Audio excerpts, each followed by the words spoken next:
Bismillahirrahmanirrahim.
Karono ngeling-eling lelakon Duk Kabungkur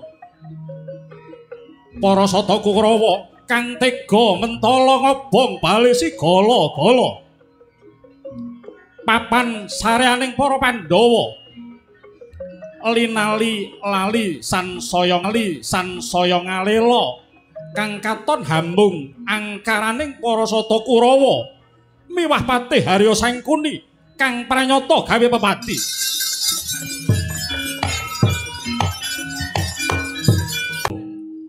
Kula wonten ingkang ngadhawuh Sang Patih miji. Kula wonten ingkang ngadhawuh Sang Patih miji dhateng abdi paduka kula pun Purancana.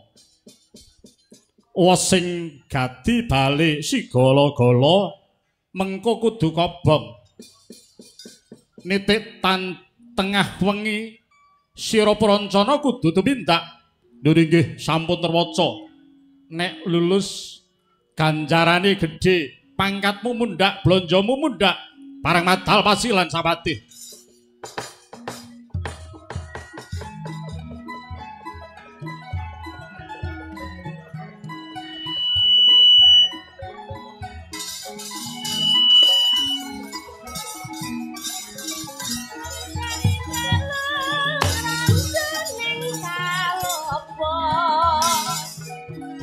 Redo mawur mangawurahan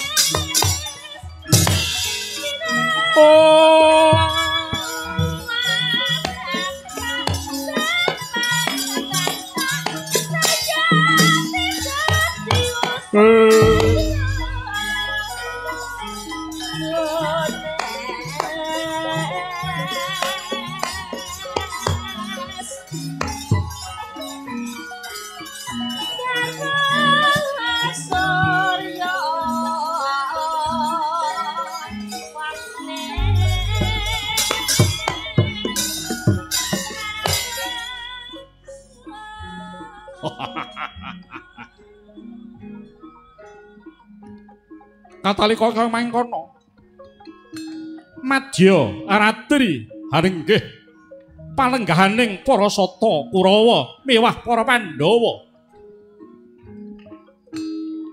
inggih wonten ing Pramana Kodi kang dadi seksi lampahaning bali sigala-gala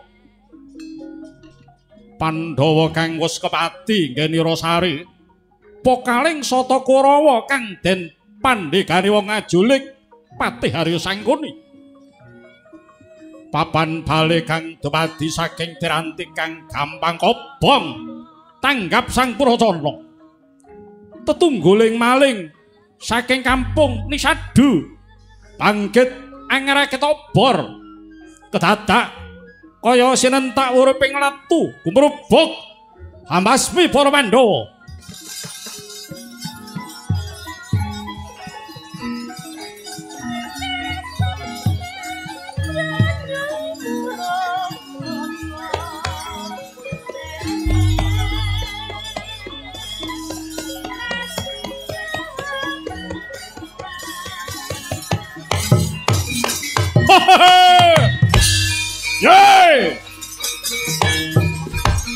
kobong.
Ana dongeng enthik-enthik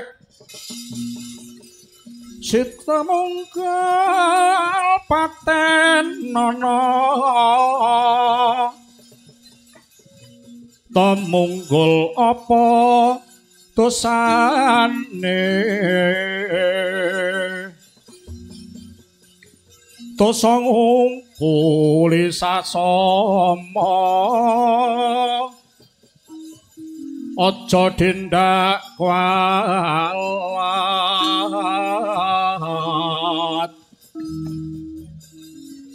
La iya bener kandhamu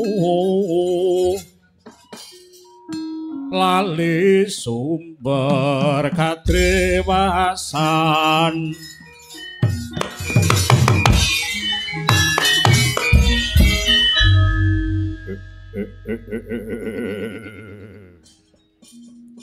Iwang Tete Kala Ludra ya mandhik Raja Dewagu Adikku di adikku Arimbi padha raharja tekamu Yai Patobat Kakang ya antuk pangestumu ya Kakang raharja tekaku ora liwat bektiku wae kunjuk marang Kakang Arimba ya tak tampa Yai Harimbi ana dawuhmu apa Kakang Harimbi kowe tak jaluk lerena sakmene wae anggonmu bakal ngayunke satriya ing panenggak Pandhawa Raden Bratasena ya Yayi kamangka Bratasena kuwi anake Prabu Pandhu kowe dhisik mangerti Pandhu kuwi sapa iyalah yu Pandhu kuwi dhisik sing merjaya karo Kanjeng Rama Prabu Kala Trembuku. Kowe lerena ya yu, lingmu gandrung-gandrung kapirangmu karo Raden Bratasena iku mau. Kakang Arimba. Katresnan kuwi tukul saka pribadi ya Kakang. Katresnan iku nugraha. Lamun to katresnan kudu disambung-sambungake karo paseduluran nalika semana ora cocok Kakang. Ora. Kowe kuwi adikku apa dudu? Yen kowe pancen adikku, kowe manuta marang pun Kakang Yayi. Aja nganti kedelarung anggonmu cinta, anggonmu tansah ngupadi marang Bratasena. Kakang ibarat cintaku wis bersemi di dalam hati. Ora iso dipenggak ya Kakang. Cintaku wis mangurup-urup lir pindha dahana sing ora iso ana sing iso nyirep Kakang. Sadurunge dahana basmi marang apa wae sirepen. Ora bisa.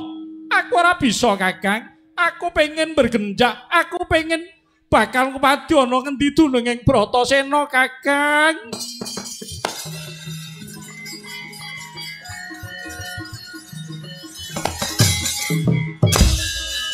Weh, bocah wedok kaya ngono. Apa ya diarepi weh?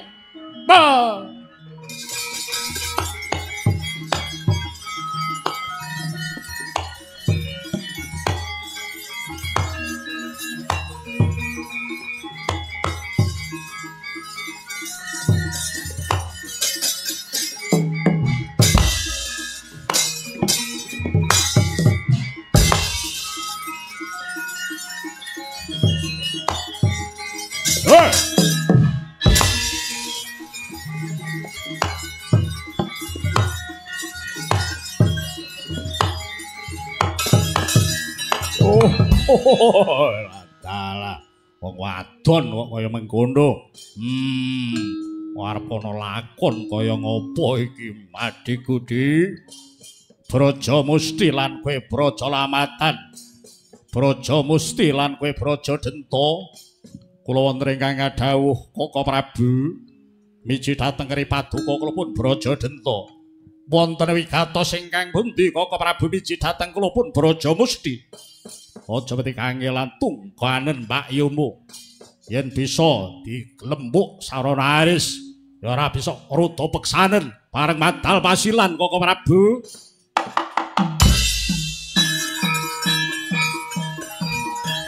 Oh. Yey! Wah! Wah! Wah! Yey! Wah! Wah!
Rekatodyan Bratasena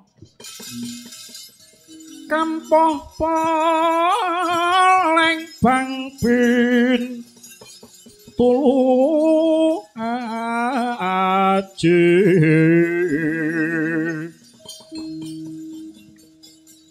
sarira hangula dumong kodhek kok simbar caca yen ngandika gereng-gereng pindha kuntur satriya panenggak Pandhawa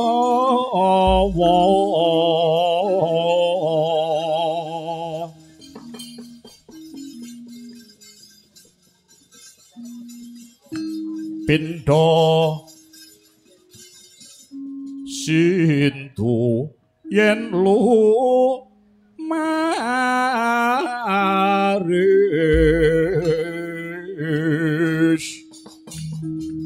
jegrek yayah tugu sinukarta sangat bagus sigra babat Wanamarta pindha bubrah langkrah candane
Bojleng iblis lanat. Ana jamake manungsa kang wani kobrak-abrik ana marta iki. Dadi atur marang Jendalana.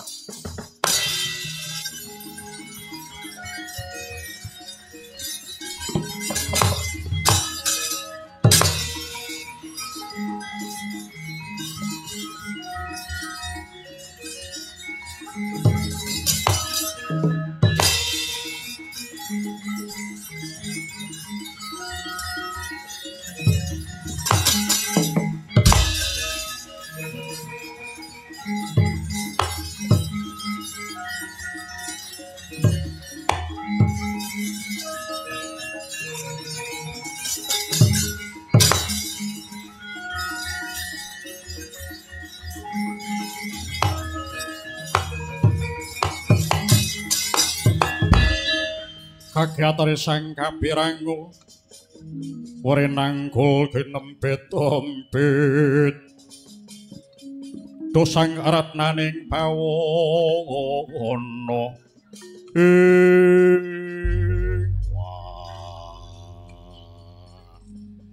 Kakang Anggara Parna piye Yayi Jin dan Luncana ora nduka mono iki Ngendraprasta ketekan manungsa julik sing wani ngrusak alas Wonomarta ya aku ya bingung ayo diawat-awati dhisik wong iki bakal ngopo Yayi ayo tak derekake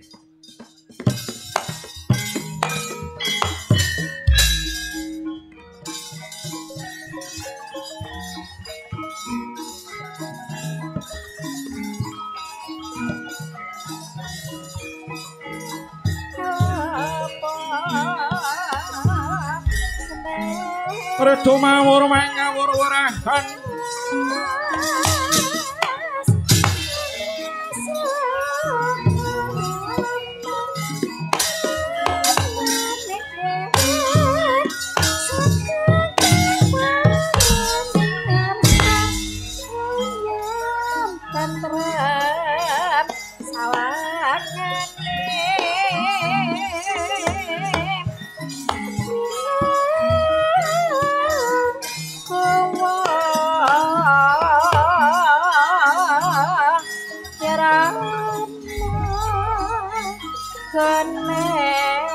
sricarane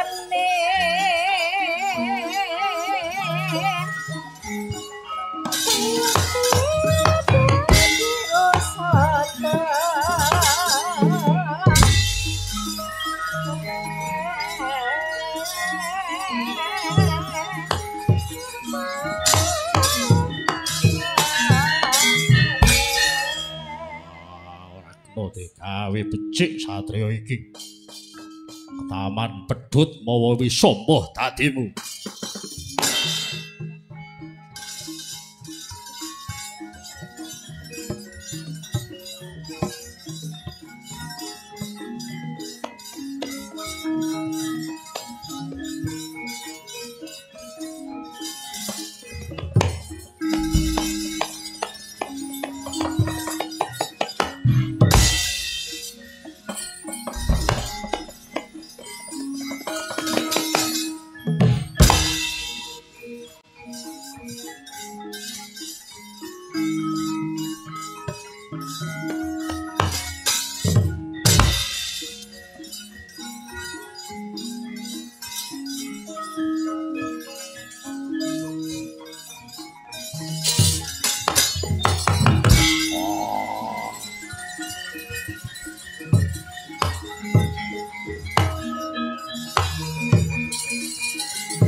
lahing kono ta wau sigra ngenengaken cipta sang Dewi Arimbi sinajan tahapae Sarasekti putri Prabu Kala Trembaka pramila wiwit alit mila winelek guna pangawikan warni-warni sang Dewi Arimbi sigra matak aji angin Garuda ngedalaken daya pangariba awujud maruta ingkang sakalangkung ageng rewasya sigra anepok wujuding pedhut kang mawa wisa kasaputing maruta kondhang kaprajondhang kontal kaprontal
Puji syukur alhamdulillah kula saged sowan dhateng Kang Mas kula Insinyur Irianto miwah Ibu ingkang sampun amiwaha ingkang putri Diah Ayu Irma Sofyastuti Intan Sari sarjana ekonomi. Iya ya Le, jan garwane ya bagus kaya bapake. Sapa Kang? Mas Ali Sidik Muntoha atau Muntaha.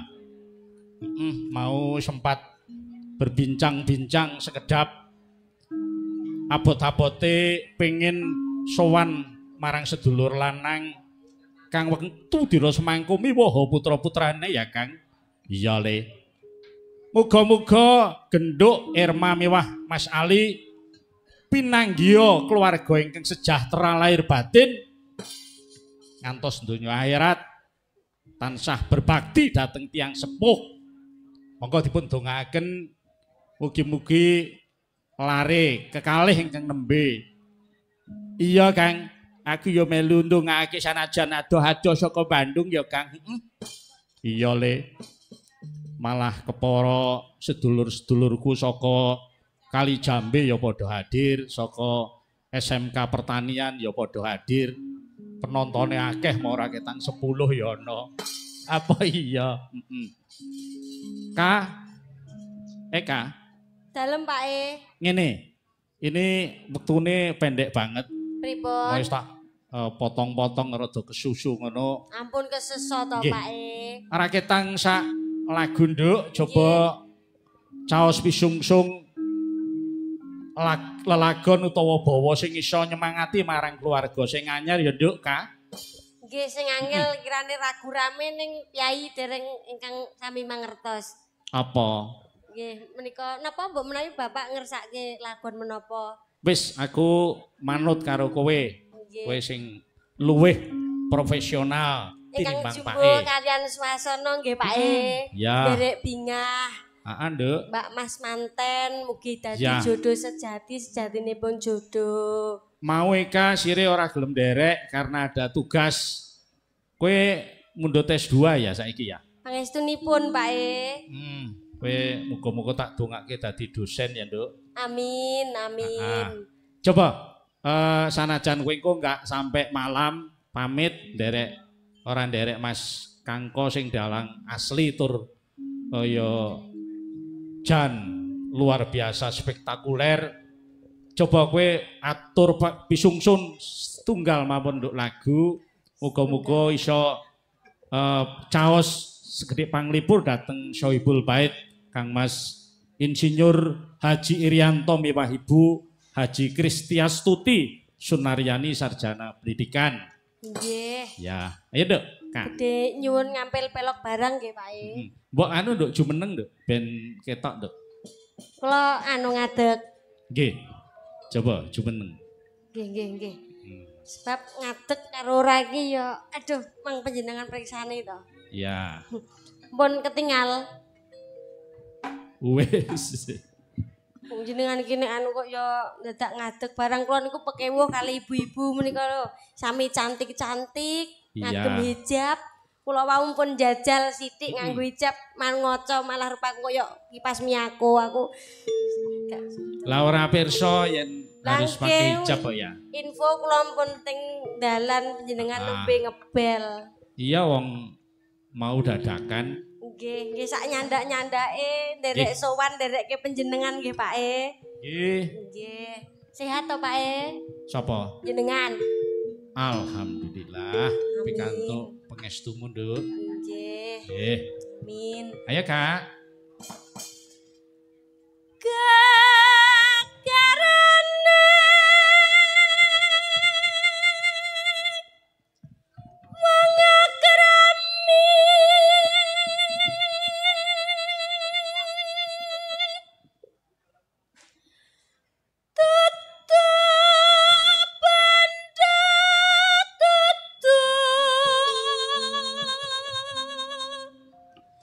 Rupa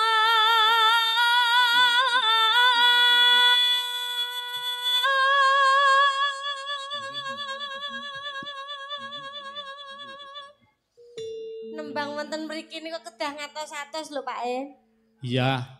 Arep mengombo-ombo dinek klebon laron. Iya. Laron akeh banget iki. Sindian ngadeg kok diiringi laron. Iya. Ini diiringi gamelan kagunganipun Kang Mas Kangko. Sinten to menika kagunganipun sinten gamelanipun? Kang Mas Dalang terkenal kok, Kang Mas Kangko. Pak Kangko. Lajeng pradonggonipun anu radi asing kronipun Kang Mas Simon. Oh, Mas Simon. Dados dalu menika Pak Kangko anu nderek kru Simon Laras. Simon Laras. Nggih, anu sing anu niki Pak Simon. Ayo, Nduk. Nggih.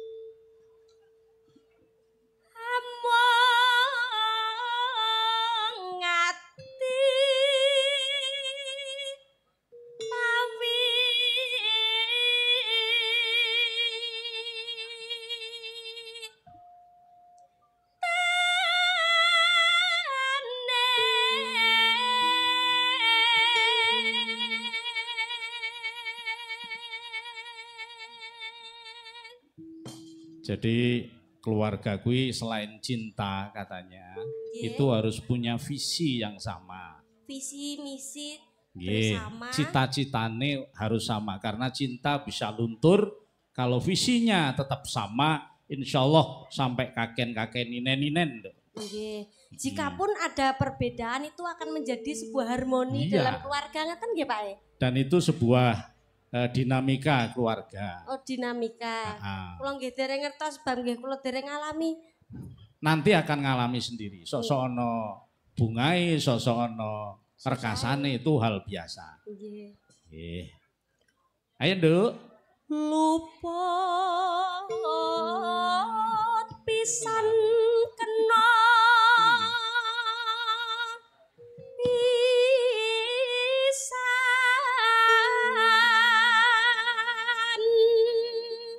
Kak, dalam aku wedangku kena laron akeh bianget. Lemboten ditutupi to, Pak? Iya. Terus wedange rasa laron. Kula arep terangan iki, Kak. Wedang kula malah mboten enten larone blas niki. Wong kula dereng entuk nggih. Sabar. Ayo, Nduk. Yen gampang luwe gampang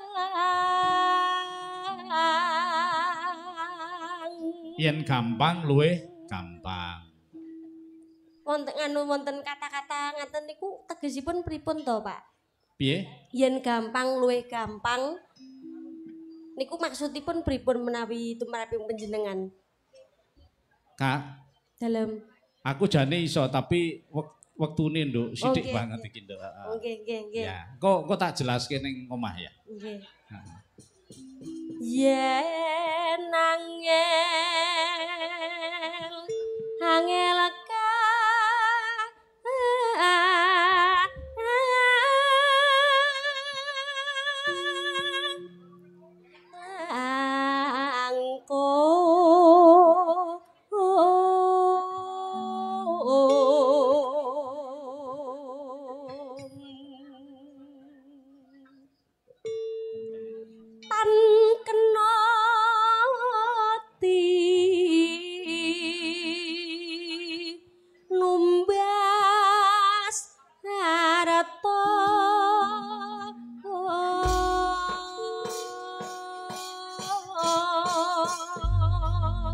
Nduk Eka dalem Pak minangka mengeti lan nguri-uri karya almarhum Ki Anom Surata ingkang sampun kundur kasidan jati nyuwun diteruske titipaning anak putu Nduk. Nggih.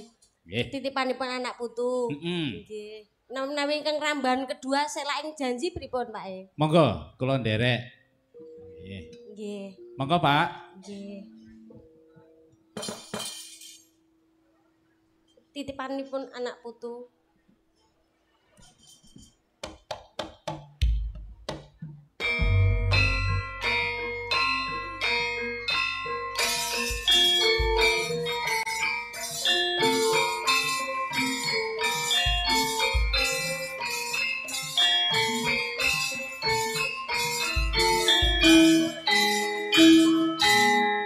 syukur sareng-sareng nggih Ibu-ibu.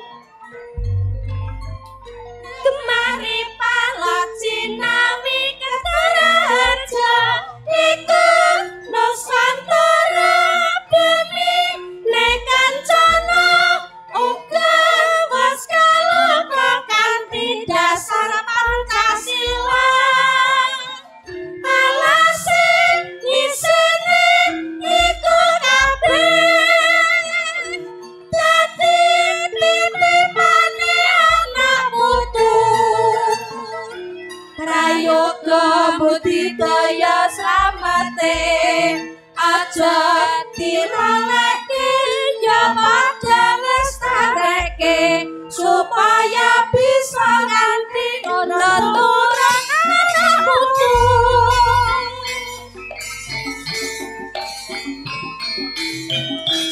Selaing janji.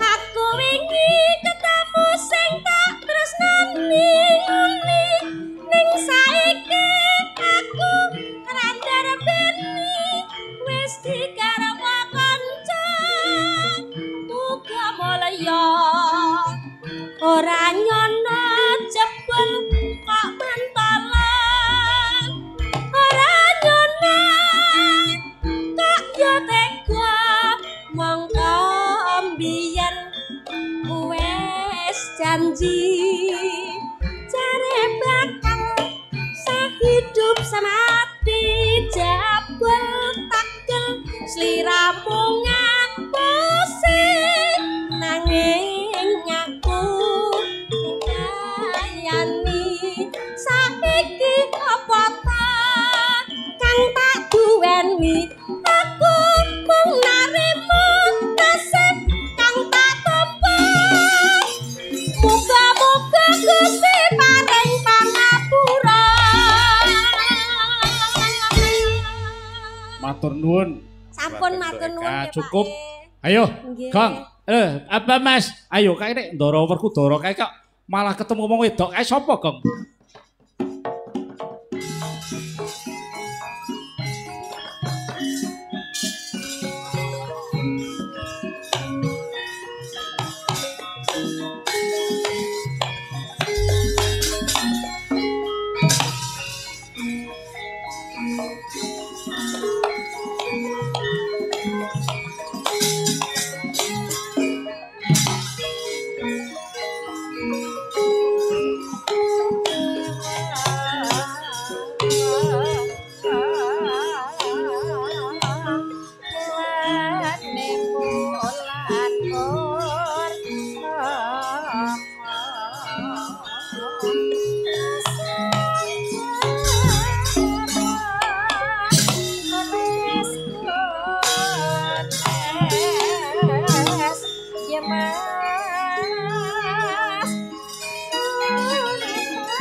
Kakang barep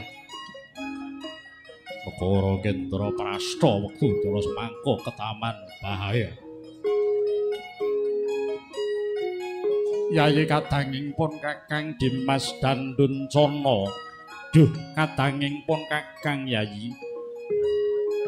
Syadi aja banget-banget nggonira ngukuhi marang negara Kendra Prasta. Juh, sejatine Yayi pun Kakang lawan Syadi mung sadrema katitipan dening pukulun Bathara Indra.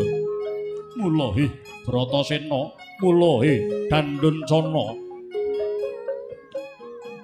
Metu dina semangku hayo diawat-awati. Satria kang nembeng prapteng iki sapa? Wah, yo tak berekake.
Asre rengganing gunung teretane palumbang bening wong sekar jinembangan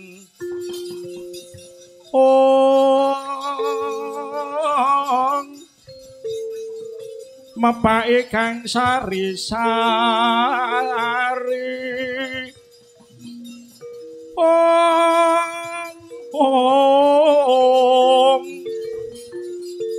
kadya taman rega soko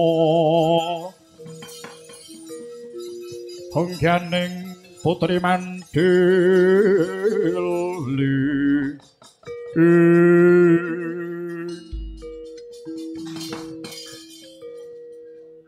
menika kok wonten satriya jangkep Raden Paduka menika sinten? Nuwun inggih Sang Prabu. Mriyata Paduka handangu dhateng kula pun Yudhistira. Wah, aku Bratasena. Kula pun wermadi, kula pinten, kula tangsen Sang Prabu. Inggih. Raden Sarimbit ingkang sampun kepareng marak wonten ing negaring Indraprastha. Mbok menawi sampun titiwanciripun Raden, dinten menika kula ingkang kawenang ngrengkuhi negaring Indraprastha badhe ngaturaken sawetahipun negaring Indraprastha dhateng Paduka sakadang. Inggih namung saderengipun Paduka nglajengaken pemerintah negaring Indraprastha, kula badhe asung wujudipun peranganipun negaring Indraprastha Raden. Inggih Sang Prabu nuwun sewu. Sisih kidul mriku kasatriyan Jodipati, inggih adi kula pun Danduncana ingkang wonten ing Jodipati Raden. Dene sisih kaler winastan kasatriyan Madukara, inggih adi kula pun Suparta. Dene sisih kulon Sirebat Sawojajar lan sisih wetan Bumirah Tau, inggih adi kula Nakula saha Sadewa. Raden, mbok menawi sampun titiwanci kula badhe masrahaken negaring Indraprastha dhateng Paduka Raden sakadang. Mugi saged langkung bagya mulya. Mugi baldatun thayyibatun warafun ghafur.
Hey!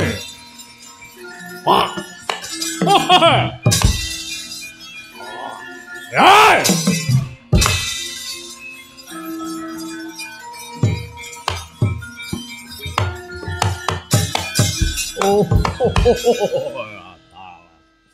Adhiku Arimbi wis menengku dening Bratasena. Kelakon jaman Pandhu Tremboko. Saiki Bratasena Harimba, ayo ayono aku ah.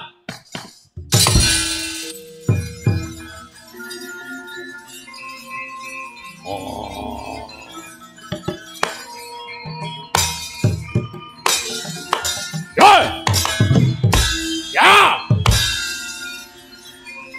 Oh! Ah! Woi! Ye!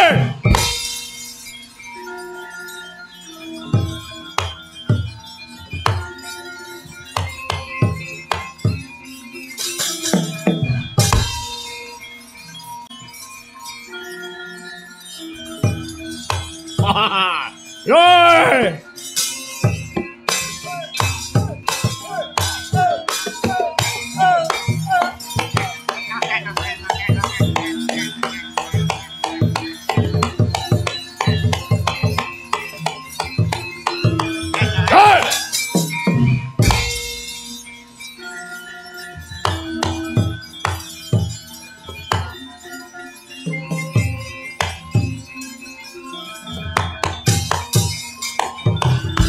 Oh, latala. Durung nate bedah praja wis mbopong Adhiku Arimbi. Bratasena. Wah, iya dasar para nyata. Balekno Arimbi. Song langkai bangke dewer Kutara. Gaglak limahmu.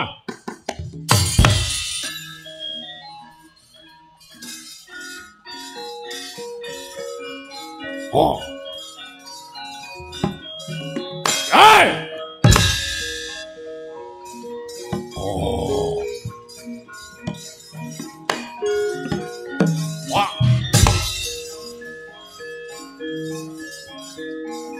What? What? What? Yeah! Wah.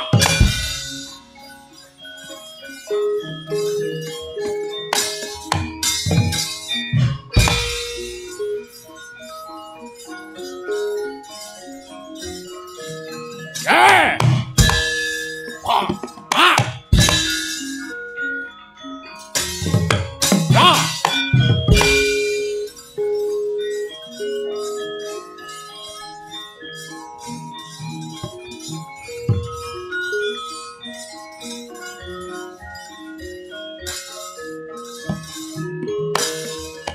Yeah!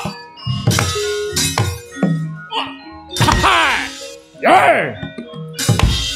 Wah! Wah! Wah! Oh! Hey!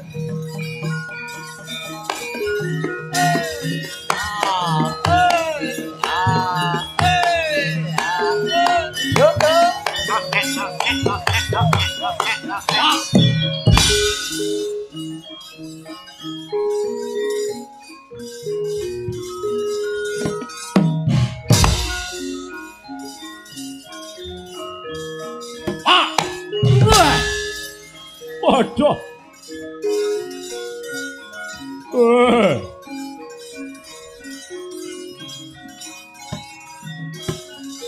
Waduh ya. Wah.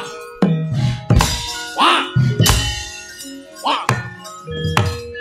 Wah. Oh. Wah.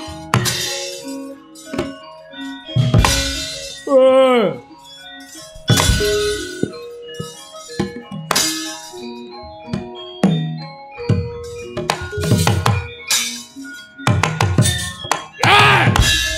Yeah!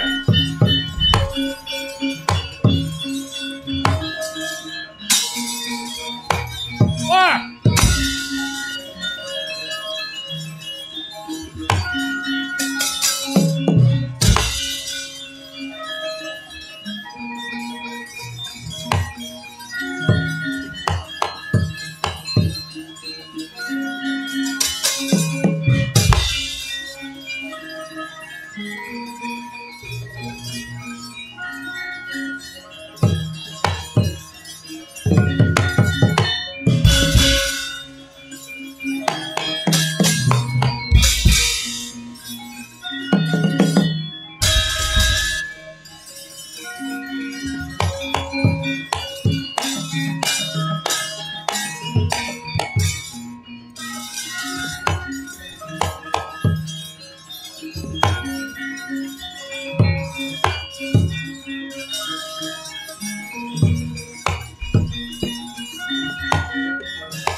Ndara kula para Pandhawa ndika prihatin Gus wiwit timur nganti teka Bali barang Gus saiki kok dadi wong mulyane kaya ngene kula nyakseni nggih Gus tiyang ingkang sabar narima unduh-unduhanipun kados sing dalu menika jangan dika pikantuk negari Indraprasta ingkang sakalangkung endah Gus. Iya ya kaki banget ing panarimaku. Kanthi purnaning lampahan ngamarta binangun menika ndayanana dhateng mulyanipun anak kula temanten kekalih sumrambah keluarga ageng Kang Mas Haji Rianto sagotrah gampil anggenipun pados sandang pangan lan papan ngrembaka usahanipun bagya mulya ntoya akhirat.